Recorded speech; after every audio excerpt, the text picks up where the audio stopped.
নমস্কার নমস্কার নমস্কার নমস্কার নমস্কার নমস্কার নমস্কার নমস্কার নমস্কার আপনাদের সবাইকে সবাইকে সবাইকে নমস্কার জানাচ্ছে আপনাদের সৌমিত্র বসু। সবাইকে অজস্র শুভকামনা জানাচ্ছে, সবাইকে স্বাগত জানাচ্ছে আজকের এই শরণাগত অনুষ্ঠানে এবং সবাইকে শুভ সকাল জানাচ্ছে। শুভ হোক, শুভ হোক, সকলের শুভ হোক, ভালো হোক, মঙ্গল হোক, কল্যাণ হোক, কল্যাণ হোক, কল্যাণ হোক, ভালো হোক। আজকে নানান কারণে বিশেষ দিন, তার মধ্যে একটি রবিবারের শরণাগত অনুষ্ঠানে তার কথা বলেছি, বিস্তারিত করে বলেছি এবং এটাও বলেছি যে তিনি চলে যাবার পর মহাপ্রভু কিরকম বিকল হয়ে গেলেন, তার শরীর ক্রমাগত দুর্বল হয়ে গেল, যেন প্রধান যে মানসিক অবলম্বন সেই মানুষটি চলে গেলেন। অথচ সেই মানুষটি মহাপ্রভুর থেকে একটু দূরে থাকতেন, একই সঙ্গে থাকতেন নীলাচলে, কিন্তু একটু দূরে থাকতেন, মহাপ্রভুর কাছাকাছি যাব না, এরকম একটা মনোভাব ছিল তার। মুসলমান পরিবারে জন্ম এবং তিনি চৈতন্য দেবের প্রতি অনুরক্ত হন, তার জন্য প্রভু তো অত্যাচার সহ্য করেছেন, বেত মারা হয়েছে তাকে বাজারের মধ্যে, এরকম নানান রকম সব আপনারা নিশ্চয়ই এতক্ষণে ধরে ফেলেছেন। আমি হরিদাস ঠাকুরের কথা বলছি, জবন হরিদাস যাকে বলা হয়। সেই জবন হরিদাসের তিরোভাব তিথি আজকে। পণ্ডিত প্রবর কৈলাসচন্দ্র জ্যোতিষার্ণবের জন্মতিথি আজকে। এবারে আমি বেণী মাধবশীলের পঞ্জিকা অনুযায়ী আজকের দিনটার কথা আপনাদের শোনাই। আজকে 20 ভাদ্র 1432, ইংরেজির 6 সেপ্টেম্বর 2025, শনিবার। আজ চতুর্দশী, শুক্লপক্ষ। সূর্যোদয়ের সময় ভোর 5:23, সূর্যাস্তের সময় বিকেল 5:49। নক্ষত্র ধনিষ্ঠা। আজকে জন্মে মকর রাশি, বৈশ্য বর্ণ, মতান্তরে শূদ্র বর্ণ, রাক্ষসগণ। দিনের বেলা 11:24 গতে কুম্ভ রাশি, শূদ্র বর্ণ, মতান্তরে বৈশ্য বর্ণ। আমাদের হোয়াটসঅ্যাপে চিঠি পাঠাবার নাম্বার 9831922927। চিঠির গোড়ায় অতি অবশ্যই SG লিখতে হবে। এইবার আজকের অনুষ্ঠান সম্পর্কে বলবো। প্রথমে তো পুরাণ চিরন্তন। পুরাণ চিরন্তনে আমরা শুরু করেছিলাম পুরোহিতের কথা। পুরোহিত এবং পুরোহিত কথাটা বলতে গিয়ে বলেছিলাম যে যিনি আগে থাকেন, এবং বলতে গিয়ে একথাও বলা হয়েছিল যে রাজরা যারা আছেন তারা আর ধর্মাচার্য যারা আছেন তাদের মধ্যে একটা সেতু ছিল প্রজা শাসন করবার ব্যাপারে, রাষ্ট্র পরিচালনা করবার ব্যাপারে। এই ধরনের কিছু কথাবার্তা হয়েছিল। তারপর থেকে বলবো। তারপরে চলে যাব স্বামী বিবেকানন্দের রচনা থেকে পাঠ। এই পর্বে রচনার নাম প্রকৃতি ও মানুষ। তারপর ভগবদ গীতা থেকে পাঠ, স্বামী রঙ্গনাথানন্দজির ব্যাখ্যা, স্বামী গোকুলানন্দজির রচনা আনন্দে থাকবার উপায় তিনি বলে দিচ্ছেন আমাদের। তারপরে আপনাদের চিঠিপত্র এবং শেষে মহাপুরুষের কথা। 92.7 বিগ FM এ শরণাগত অনুষ্ঠান শুনছেন। আমি আছি আপনাদের সঙ্গে, আপনাদের সৌমিত্র বসু। পুরাণ চিরন্তন, পুরোহিতের কথা গানের পর। এর আগের দিন যেটা বলছিলাম যে যজাতির সঙ্গে দেবযানীর বিয়ের সম্বন্ধ হচ্ছে বা বিয়ে হচ্ছে। ব্রাহ্মণ কন্যা দেবযানী এবং রাজা যজাতি, ক্ষত্রিয় বংশীয় রাজা যজাতি।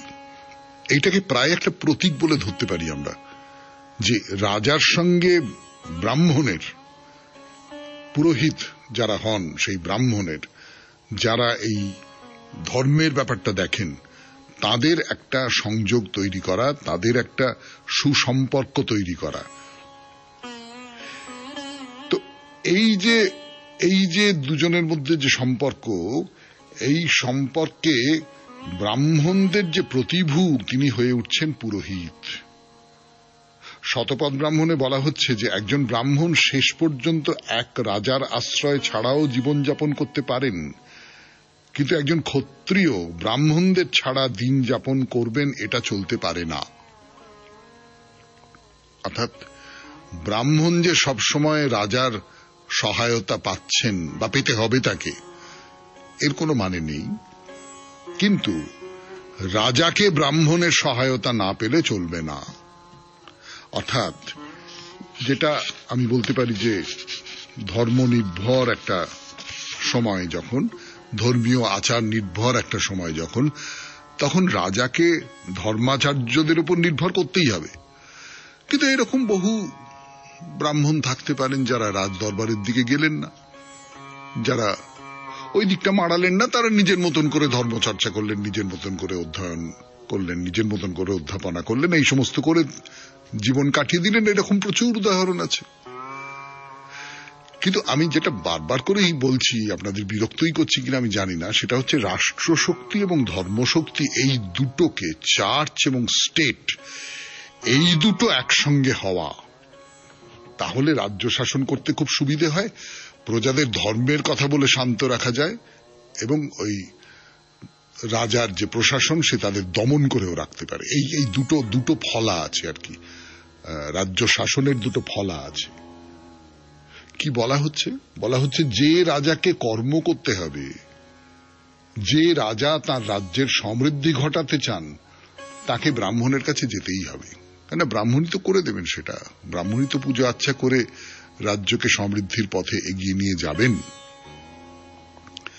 শুনছেন পুরাণ চিরন্তনে পুরোহিতের কথা, 92.7 বিগ FM এ শরণাগত অনুষ্ঠানে। আরো কথা বলবার জন্য ফিরে আসছে আপনাদের সৌমিত্র বসু। মাঝখানে একটু গান শুনে নিন। ব্রাহ্মণ আর ক্ষত্রিয়ের এই পারস্পরিক নির্ভরশীলতা, যেটার কথা বলছি আপনাদের 92.7 বিগ FM এ শরণাগত অনুষ্ঠানে, তার মধ্যে ক্ষত্রিয়ের তুলনায় শিক্ষিত বিদ্বান যে ব্রাহ্মণ, তার প্রাধান্য কিন্তু বোঝা যায় ওই শতপথ ব্রাহ্মণের মধ্যেই। বলা হয়েছে একজন ব্রাহ্মণ যেন কখনো যে কোনো রাজার পুরোহিত হবার চেষ্টা না করেন। মানে আমি ব্রাহ্মণ, আমি যে কোনো রাজার কাছে গিয়ে বললাম আমাকে পুরোহিত করুন লা করে, না, এটা বলবেন না। রাজা আপনার কাছে আসবেন, রাজার দূত আপনার কাছে আসবে, রাজার একজন প্রধান কোন দূত, তিনি আপনার কাছে আসবেন, এসে প্রস্তাব দেবেন, আপনি যাবেন না, আপনি অনেক ওপরে। কেন ওপরে? এর থেকে আমাদের যে প্রাচীন যে ভারতবর্ষ, তার একটা মনোভাব বুঝতে পারা যায়। সেটা হচ্ছে যে আপনি বিদ্যা চর্চা করেন, বিদ্যা চর্চা মানে কি? আপনি অনেকটা পর্যন্ত দেখতে পান, অনেক দূর পর্যন্ত আপনি দেখতে পান। যারা বিদ্যা চর্চা করেন তারা তো কেবলমাত্র চারপাশে যেটুকু দেখছি সেটুকুর বাইরে আরো অনেক কিছু, অনেক সম্ভাবনা, অনেক ভালো সম্ভাবনা, খারাপ সম্ভাবনা, ভবিষ্যৎ, এই সমস্ত তো ত্রিকালজ্ঞ যে কারণে বলা হয়, এইগুলো দেখতে পান। ফলে আপনার সম্মান কিন্তু বেশি। এইটা ব্রাহ্মণদের সম্পর্কে উপদেশ। বুঝতেই পারছেন একজন পুরোহিতের মর্যাদাটা কি রকম সেটা স্পষ্ট হয়ে যায়। এবং এই মর্যাদা এতটাই যে ধরুন যীশুখ্রিস্ট জন্মাবার 150 বছর আগে পতঞ্জলি, মহাভাষ্যকার বলা হয় তাকে, তিনি পুষ্যমিত্র শুঙ্গের মতো ঐতিহাসিক ব্যক্তিত্বের পুরোহিত ছিলেন। পুষ্যমিত্র সেই সময় ব্রাহ্মণ্যের পুনঃপ্রতিষ্ঠাতা মহান এক রাজা, সেইখানে তিনি পুরোহিত ছিলেন। এবং পতঞ্জলি বলছেন যে আমি এইখানে থাকি, এইখানে পড়াশোনা করি, আমি মহারাজ পুষ্যমিত্রের যজ্ঞযাজী পুরোহিত। যত বড় রাজা তত বড় পুরোহিত। এই যে ব্রাহ্মণত্বের সঙ্গে রাজনীতি মিশে যাচ্ছে, দেবতা এবং রাজার সম্পর্কের সেতু হিসেবে পুরোহিতের প্রতিষ্ঠা ঘটছিল। এমনকি ব্রাহ্মণ গ্রন্থগুলোর মধ্যে আমরা দেখছি যে দেবতাদেরও দরকার হয়েছে পুরোহিতের, দেবতারাও কিন্তু পুরোহিতের কাছে গেছেন। কিন্তু আজকের মতো থাক পুরাণ চিরন্তন 92.7 বিগ FM এ শরণাগত অনুষ্ঠানে এইবার স্বামী বিবেকানন্দের রচনা থেকে পড়ে শোনাব। ফিরে আসছি, একটু গান শুনে নি। 92.7 বিগ FM এ শরণাগত অনুষ্ঠানে স্বামী বিবেকানন্দের এই প্রবন্ধটি পড়ে শোনাচ্ছি আপনাদের। প্রাচ্যদেশীয় দার্শনিকগণ এই মতবাদ গ্রহণ করিয়াছেন, বা বলা যায় উদ্ভাবন করিয়াছেন, যে মন এবং ইচ্ছা শক্তি দেশ ও কাল ও নিমিত্তের দ্বারা তথাকথিত জড় বস্তুর মতোই বদ্ধ। সুতরাং ওই দুইটি কার্যকারণের নিয়মে শাসিত।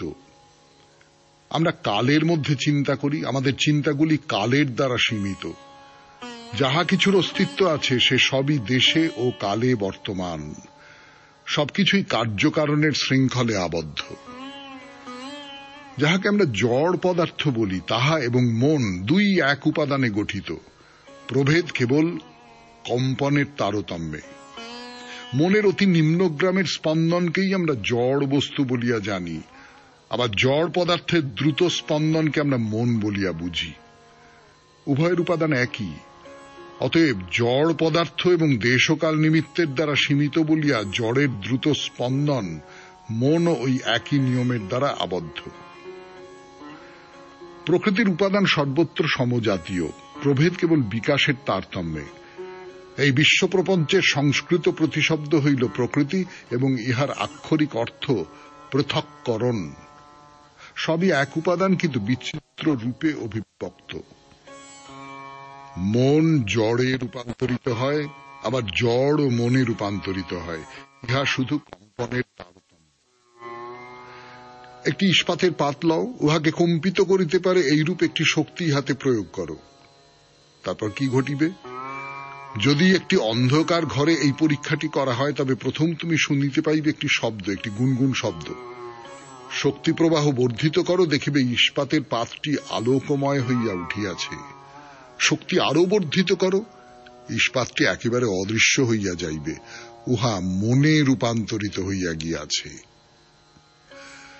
শুনলেন স্বামী বিবেকানন্দের রচনা থেকে পাঠ। 92.7 বিগ এফএম এ শরণাগত অনুষ্ঠান শুনছেন। এখন ভগবত গীতা। আমি আছি আপনাদের সঙ্গে, আপনাদের সৌমিত্র বসু। গীতা থেকে পাঠ 92.7 বিগ এফএম এ শরণাগত অনুষ্ঠান শুনছেন। শ্রীকৃষ্ণ অর্জুনকে উপদেশ দিচ্ছেন। দ্বিতীয় অধ্যায়ে সেই কথা বলা হচ্ছে এবং আমরা আশ্চর্য হয়ে দেখছি এই উপদেশ খুব জাগতিক উপদেশ। জীবনে নানান রকম বাধা আসবে, নানান রকম বিপর্যয় আসবে, নানান রকম ধাক্কা আসবে, আমাদের প্রত্যেকের জীবনেই আসে। তো কি করে সেগুলো পেরিয়ে যাওয়া যায় তাই নিয়ে শ্রীকৃষ্ণ আমাদের সঙ্গে কথা বলছেন, অর্জুনের সঙ্গে নয়। অন্তত পড়তে পড়তে আমার তো তাই মনে হচ্ছে। পড়ি। দেহতন্ত্র, স্নায়ুতন্ত্র, মনস্তন্ত্রের আকর্ষণকে অতিক্রম করে তাদের পারে গিয়ে আত্মানুভূতি লাভ করতে প্রচুর সাহসের দরকার। এর জন্য যে শক্তি চাই, এখন থেকে তাকে আয়ত্ত করবার চেষ্টা দরকার। তাই আধ্যাত্মিক উন্নতির জন্য চাই উচ্চ চরিত্র বল। ওই শক্তির বীজ আমাদের মধ্যে রয়েছে, তার অনুশীলন চাই। অর্থের বিনিময়ে এই শক্তি পাওয়া যায় না, নিজের মধ্যে এই শক্তি নিজে নিয়মিত অনুশীলন করে বাড়িয়ে তুলতে হবে। অন্যে সাহায্য করতে পারে, পথ দেখাতে পারে, কিন্তু কাজটি একান্তভাবেই তোমার। এই মানব জীবন, শারীরিক তেজঃপুঞ্জে ভরা এই মানব জীবনে আমাদের ঠিকমতো কর্ষণ করতেই হবে, তবেই এ থেকে আমরা উচ্চতম মানের ফসল পেতে পারি। অমর আত্মাই যে আমার স্বীয় প্রকৃত স্বরূপ তা উপলব্ধি করতে পারি। শ্রীরামকৃষ্ণ প্রায়ই একটি রামপ্রসাদী বাংলা গান গাইতেন। মন রে কৃষি কাজ জানো না, এমন মানব জমিন রইল পতিত, আবাদ করলে ফলতো সোনা। পরবর্তী শ্লোক উচ্চ অধ্যাত্মবিদ্যায় ভরা। অসৎ ও সৎ কথা দুটি এখানে ব্যবহৃত হয়েছে, কিন্তু বিভিন্ন ক্ষেত্রে এদের অর্থ বিভিন্ন হয়ে থাকে।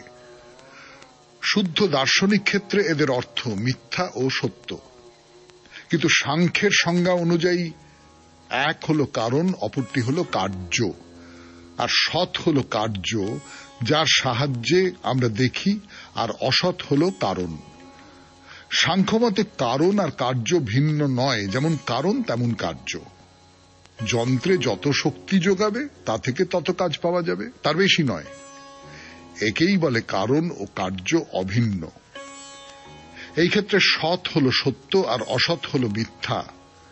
তাই শ্লোকে বলা হয়েছে মিথ্যার কোনো অস্তিত্ব নেই। তেমনি যা সত্য তার ক্ষেত্রে অনস্তিত্ব কথাটির প্রয়োগ চলে না। সৎই সত্য, তার অনস্তিত্ব কখনোই হয় না। আমাদের চিন্তানায়কগণ যখন সংসার বিষয়ে পর্যালোচনা করেছিলেন, লক্ষ্য করেছিলেন এর দুটি দিক রয়েছে, একটি পরিবর্তনশীল বা অনিত্য, আর একটি অপরিবর্তনীয় বা সত্য। শরণাগত 92.7 বিগ এফএম এ এখন ভগবদ গীতা থেকে পাঠ। ফিরে আসছি গানের পর। শুরু করছি 92.7 বিগ এফএম এ শরণাগত অনুষ্ঠানে। যতটা পর্যন্ত পড়েছিলাম গানের আগে, তারপর থেকে পড়ি। সংসারের প্রতিটি জিনিস প্রতি মুহূর্তে পরিবর্তিত হচ্ছে। শঙ্করাচার্য তার কঠোপনিষদ ভাষ্যে বলছেন, প্রতি মুহূর্তে এর অন্য রূপ হচ্ছে। বাহ্য জগতের এবং অন্তর্জগতের অনেকটারই স্বভাব হল পরিবর্তন, আর যা কিছু ক্ষণে ক্ষণে পরিবর্তিত হয় বেদান্তে তাকেই বলে অসৎ বা মিথ্যা। মিথ্যা কথাটিকে আমরা এইভাবেই ব্যবহার করে থাকি, এটির অস্তিত্ব আছে কিন্তু তা মিথ্যা। এটি প্রতীয়মান হচ্ছে তবু তা মিথ্যা। প্রাচীন ভারত, চীন এবং গ্রিসের দার্শনিকদেরও এটি একটি মহান সিদ্ধান্ত। এই হল অভিব্যক্ত বিশ্বের স্বভাব। যে বিশ্বকে আমরা পঞ্চ ইন্দ্রিয়ের সাহায্যে দেখে থাকি, অনুভব করে থাকি, তা সদা পরিবর্তনশীল, তাই তা মিথ্যা। যাই পরিবর্তনশীল তাই মিথ্যা। তবে সত্য কোথায়? বেদান্তে বলে, হ্যাঁ, পরিবর্তনহীন সত্য আছে ইন্দ্রিয়াতীত স্তরে, সেখানেই পাবে সত্যের জগৎ, যা অবিকারী, অনন্ত, সনাতন। ভারতীয় দর্শনে এই পার্থক্য করা হয়েছিল বহু পূর্বে। গ্রিক দর্শনেও দুটি মত আছে, একটি সনাতন অবিকারী সত্যকে ধরে আছে, অন্যটি পরিবর্তনশীল জগৎকে ধরে আছে। গ্রিক দার্শনিকেরা এই পরিবর্তনশীল জগৎকে সুন্দরভাবে প্রকাশ করেছেন এই বলে, একই নদীতে তুমি দুবার পা ডোবাও না। জগৎ এইভাবেই সদা পরিবর্তিত হচ্ছে। আরো অনেকভাবে এর সমর্থন পাওয়া যায়। যখন আমরা জড় বস্তু তত্ত্বানুযায়ী আধুনিক পদার্থবিদ্যা ও সজীব দেহতন্ত্রাদি অনুসন্ধানী আধুনিক জীববিজ্ঞান পর্যালোচনা করি, যেমন কয়েক বছরে আমাদের দেহের পরিবর্তন হয়, দেহের প্রত্যেকটি অংশেরই পরিবর্তন হয়, তবু আমরা বলি আমি আছি। আমার অনুভূতি হয় যে আমি একই মানুষ আছি। এই পরিবর্তনশীল জগতের মধ্যে কোথাও কোন রকমের একটা সংহতির বাঁধন আছে, মানুষই তা আবিষ্কার করতে পারে। পশুও পরিবর্তিত হয়, কিন্তু তারা তাদের পরিবর্তনের মধ্যে কোনরূপ সংহতির কথা বুঝতে পারে না। কোথাও যে একটি সংহতি আছে, যাকে কেন্দ্র করেই সব রকম পরিবর্তন ঘটে থাকে, এ তত্ত্ব মানুষই অনুভব করে। ঠিক যেমন ছায়াচিত্রে পেছনের পর্দাটি থাকায় পরপর ছবিগুলি মিলে চলচ্চিত্র দেখা যায়, এতেই সংহতির সৃষ্টি হয়, তেমনি আমরা বিশ্বের বৈচিত্র্যের মাঝে সংহতির অনুসন্ধান করি। প্রথম সত্য হল পরিবর্তন, আর পরিবর্তনশীল বস্তু মাত্রই অসত্য বা মিথ্যা। শুনলেন ভগবদ গীতা থেকে পাঠ। 92.7 বিগ এফএম এ শরণাগত অনুষ্ঠান শুনছেন। এখন স্বামী গোকুলানন্দজির রচনা থেকে পড়ে শোনাব। স্বামী গোকুলানন্দজির রচনা আনন্দে বাঁচুন। অধ্যায়টির নাম মানসিক চাপ জয় করার উপায় নিয়ে তার এই যে গ্রন্থ, পড়ে শোনাই। মানসিক চাপ নিরসনে ডক্টর উইকস বর্ণিত তৃতীয় সূত্রটির নাম সময়, টাইম। জীবনের গতি নির্ধারণে সময়ের গুরুত্ব অনস্বীকার্য। সময় আমাদের ধৈর্য ও অধ্যাবসায় লাভ করার শিক্ষা দেয়। সময়ের কাঠামোর মধ্যেই সংগ্রাম করি আমরা, এবং যথাসময়ে আমাদের সমস্যাগুলোকে জয় করে পাই সাফল্যের আস্বাদ। আমাদের ভুল ত্রুটি, ব্যর্থতাই আমাদের সাফল্যের পথে নিয়ে চলে। এ প্রসঙ্গে স্বামী বিবেকানন্দের কয়েকটি কথা আমরা স্মরণ করব। স্বামীজি বলছেন, ব্যর্থতার কথা কখনো মনে এনো না, ব্যর্থতা নিয়ে কখনো দুশ্চিন্তা করো না। জীবনে ব্যর্থতা আসাটাই স্বাভাবিক। জীবনের সৌন্দর্য তো তারাই। আলোচনা প্রসঙ্গে ডক্টর উইকস প্রদত্ত একটি উদাহরণের উল্লেখ করা যেতে পারে এখানে। এক মহিলাকে যৌবনে তীব্র সংগ্রাম করতে হয়েছিল ভাগ্যের সাথে। শেষ পর্যন্ত চাকরি একটা জুটল তার কপালে, এবং একজনের সাথে বিয়েও ঠিক হলো। কিন্তু কি দুর্ভাগ্য, সেই সময়েই বাবা তার অসুস্থ হয়ে পড়লেন। তারপর একদিন সেই মহিলা যখন বাড়িতে একা ছিলেন, একজন লোক হঠাৎ দরজা ভেঙে ঢুকে তার উপর চড়াও হলো। এই বিপর্যয়কর অভিজ্ঞতা তার মনে যে দাগা দিয়ে গেল, তা জয় করতে বহু বছর লেগে গেল তার। অবশেষে মহিলা দেখা করলেন ডক্টর উইকসের সাথে। উইকস তাকে এই ভেসে চলা মনোভাবের অনুশীলন করতে বললেন। শেষ পর্যন্ত এই প্রক্রিয়াই মহিলাকে তার সমস্যা থেকে বেরিয়ে আসতে সাহায্য করল। ডক্টর উইকসের এই সূত্রগুলো তার দীর্ঘ অভিজ্ঞতার ফসল, এবং এ ধরনের চিন্তা আপনি অনেক ধর্মীয় গ্রন্থেও পাবেন পৃথিবীর নানা সাধু মহাপুরুষের বাণীতেও। ডক্টর উইকস এই সূত্রগুলো দিচ্ছেন আমাদের সাহায্য করতে, আমরা যেন মনটাকে তৈরি করতে পারি, যেন আমাদের অন্তঃস্থিত সত্তার সুরে সুর মেলাতে পারি। তিনি বিশ্বাস করেন যে রোগীর অন্তর থেকে উঠে আসা বাণী তার রোগমুক্তির প্রকৃত দিশারি। শুনলেন স্বামী গোকুলানন্দের রচনা থেকে পাঠ, আনন্দে বাঁচুন, 92.7 বিগ এফএম এ শরণাগত অনুষ্ঠানে। এরপর আপনাদের চিঠিপত্র। আমি আছি আপনাদের সঙ্গে আপনাদের চিঠি পড়বার জন্য, আপনাদের সৌমিত্র বসু। 2.7 বিগ এফএম এ শরণাগত অনুষ্ঠান শুনছেন। আমি আছি আপনাদের সঙ্গে আপনাদের সৌমিত্র বসু। এখন যে চিঠিটি পড়ছি এটি ছোট্ট মেয়ের লেখা চিঠি। অবশ্য আমি জানি যে তার এখন যা বয়স, তাতে তাকে ছোট্ট মেয়ে বললে সে একটু রেগে যেতে পারে। আর সত্যি সত্যি খুব ছোট্টটি নেই সে, কিন্তু আমাদের কাছে তো ছোট মেয়ে। পড়ে শোনাই। নমস্কার, আমার নাম সায়ন্তিকা পাত্র, আমি রিষড়া হুগলি থেকে বলছি। তারপরে সায়ন্তিকা তুমি নিজের ঠিকানা দিয়েছ, কিন্তু কখনো এই ধরনের কোন চিঠি, যেখানে বহু মানুষ যে চিঠি শোনেন, যাদের তুমি চেনো না, যিনি চিঠি পড়ছেন তিনিও জানেন না, এইরকম বহু মানুষ তো শুনছেন এই অনুষ্ঠান। এই অনুষ্ঠানে কখনো নিজের পুরো ঠিকানা দিতে নেই না। এই ভুলটা বড়রাও কেউ কেউ করেন। আমি তাদের পুরো ঠিকানাটাও পড়ি না, তোমার পুরো ঠিকানাটাও পড়লাম না। আমি ক্লাস 12-এ পড়ছি। সৌমিত্র কাকু, আমি আপনার শরণাগত রোজ শুনি কাকু। শরণাগত বানানটা ভুল আছে। শরণাগত তুমি যে বানানটা লিখেছ সেটা তো ঠিক নয়।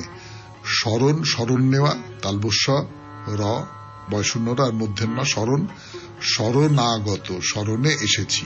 কেমন মনে থাকবে? আচ্ছা, একটু মাস্টারি করলাম সকালবেলা।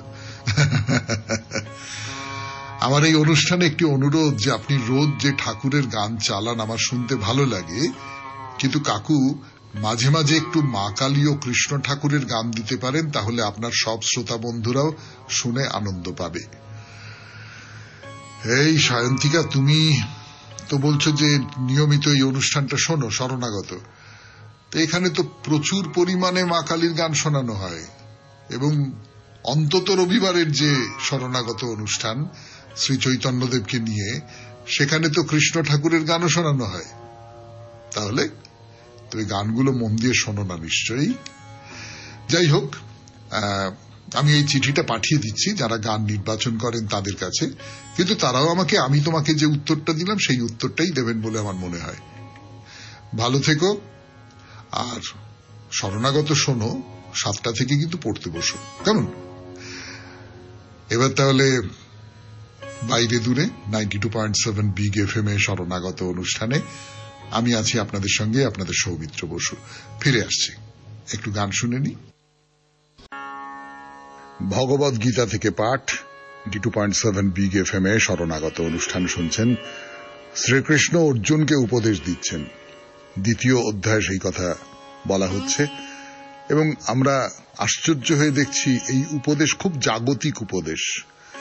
জীবনে নানান রকম বাধা আসবে, নানান রকম বিপর্যয় আসবে, নানান রকম ধাক্কা আসবে, আমাদের প্রত্যেকের জীবনেই আসে। তো কি করে সেগুলো পেরিয়ে যাওয়া যায়, তাই নিয়ে শ্রীকৃষ্ণ আমাদের সঙ্গে কথা বলছেন, অর্জুনের সঙ্গে নয়। অন্তত পড়তে পড়তে আমার তো তাই মনে হচ্ছে। পড়ি। দেহতন্ত্র, স্নায়ুতন্ত্র, মনস্তন্ত্রের আকর্ষণকে অতিক্রম করে তাদের পারে গিয়ে আত্মানুভূতি লাভ করতে প্রচুর সাহসের দরকার। এর জন্য যে শক্তি চাই, এখন থেকে তাকে আয়ত্ত করবার চেষ্টা দরকার। তাই আধ্যাত্মিক উন্নতির জন্য চাই উচ্চ চরিত্র বল। ওই শক্তির বীজ আমাদের মধ্যে রয়েছে, তার অনুশীলন চাই। অর্থের বিনিময়ে এই শক্তি পাওয়া যায় না, নিজের মধ্যে এই শক্তি নিজে নিয়মিত অনুশীলন করে বাড়িয়ে তুলতে হবে। অন্যে সাহায্য করতে পারে, পথ দেখাতে পারে, কিন্তু কাজটি একান্তভাবেই তোমার। এই মানব জীবন, শারীরিক তেজঃপুঞ্জে ভরা এই মানব জীবনে আমাদের ঠিকমতো কর্ষণ করতেই হবে, তবেই এ থেকে আমরা উচ্চতম মানের ফসল পেতে পারি। অমর আত্মাই যে আমার স্বীয় প্রকৃত স্বরূপ তা উপলব্ধি করতে পারি। শ্রীরামকৃষ্ণ প্রায়ই একটি রামপ্রসাদী বাংলা গান গাইতেন, মন রে কৃষি কাজ জানো না, এমন মানব জমিন রইল পতিত, আবাদ করলে ফলতো সোনা। পরবর্তী শ্লোক উচ্চ অধ্যাত্মবিদ্যায় ভরা। অসৎ ও সৎ কথা দুটি এখানে ব্যবহৃত হয়েছে, কিন্তু বিভিন্ন ক্ষেত্রে এদের অর্থ বিভিন্ন হয়ে থাকে। শুদ্ধ দার্শনিক ক্ষেত্রে এদের অর্থ মিথ্যা ও সত্য, কিন্তু সাংখ্যের সংজ্ঞা অনুযায়ী এক হলো কারণ, অপরটি হলো কার্য। আর সৎ হলো কার্য যার সাহায্যে আমরা দেখি, আর অসৎ হলো কারণ।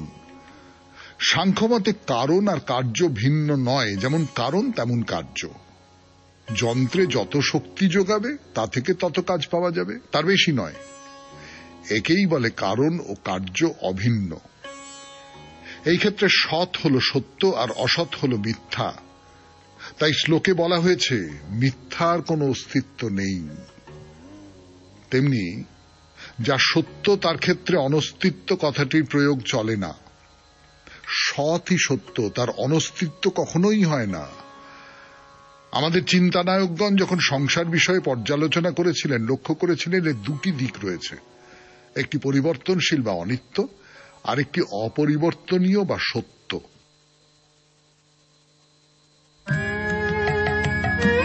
আর্যভট্টের কথা বলবো বলেই ফেলেছি, কাজী অনেক সময় এরম হয় না যে যখন মহাপুরুষের কথা শুরু করি তখন তার নামটা না বলে খানিকটা উৎকণ্ঠা, সাসপেন্স যাকে বলে, তৈরি করবার চেষ্টা করি। এখানে আর সেটা করে কোনো লাভ নেই।